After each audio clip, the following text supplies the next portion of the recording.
Welcome to the deep dive. Today we're jumping into a really searing part of the source material. We're in Johannesburg looking at the city's chaos through Stephen Kumalo's eyes, specifically in chapters 12 through 14. And the feeling you get right away is just this overwhelming, this fear. It's everywhere. The sources describe this beautiful land, but it's a beauty that's, grown to danger. I love that phrase, grown to danger. So you can be standing under these beautiful jacaranda trees, but you feel the menace. Exactly. That's the dread that just hangs over the whole city. And that dread, it quickly spills over into a kind of political panic. You hear what they call the 100 voices crying. Right, all demanding solutions for what they're calling the native crime problem. And the first sort of knee-jerk reaction is always the same thing. More police. More police, heavier sentences, just clamp down on it. But then you get a few voices like Mr. McLaren's arguing that it's just not the answer. He's saying it's a short-term fix for a systemic problem. Precisely. He insists the only real solution is to give people worthy purposes and worthy goals. Without that, the crime is.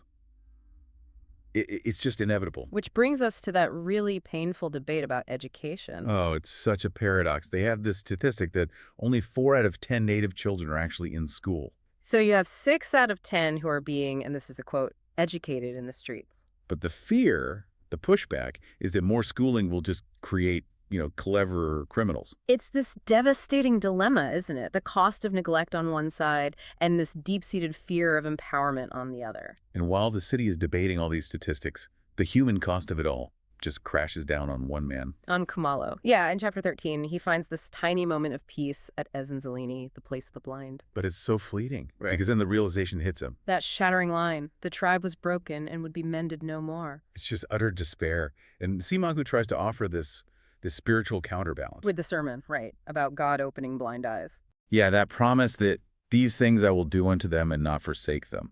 It's like he's trying to offer a lifeline. But it's a lifeline right before the final blow lands. Because that abstract fear we talked about, it's about to become terrifyingly real for him. The young white man comes with the news. Absalom Kumalo has been arrested for the murder of Mr. Arthur Jarvis. And Kumalo's reaction is just, it's nothing. It's silence and this continuous involuntary nodding. He's just broken. And the prison visit is somehow even worse.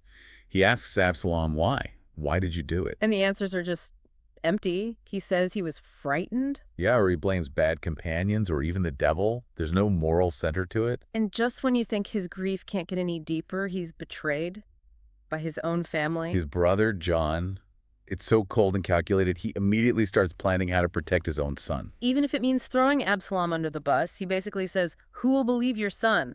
Weaponizing the system against his own nephew. It's just brutal. But then in all of that wreckage, there's this one unexpected moment of grace. Father Vincent. Yes. He finds a lawyer for Kumalo, a prominent white lawyer named Mr. Carmichael. Who agrees to take the case pro Dio. For God. For free. It's this one act of unlooked-for kindness that provides an anchor in all the prejudice and self-interest. So the shapeless fear of the beginning has now solidified into this terrible concrete sorrow. Right. And that's where Father Vincent leaves him with this really profound thought. He says sorrow is better than fear. Exactly. Because fear, he says, impoverishes always. It paralyzes you. But sorrow, well, sorrow can enrich. He uses that metaphor, doesn't he? About the storm and the house. You can do nothing about a storm while it's happening. But when your house is destroyed, there is something to do. You can rebuild. So the question we're left with for you to think about is whether Kumalo can. Can this awful certainty, this sorrow, give him the footing he needs to start that impossible work of rebuilding his life?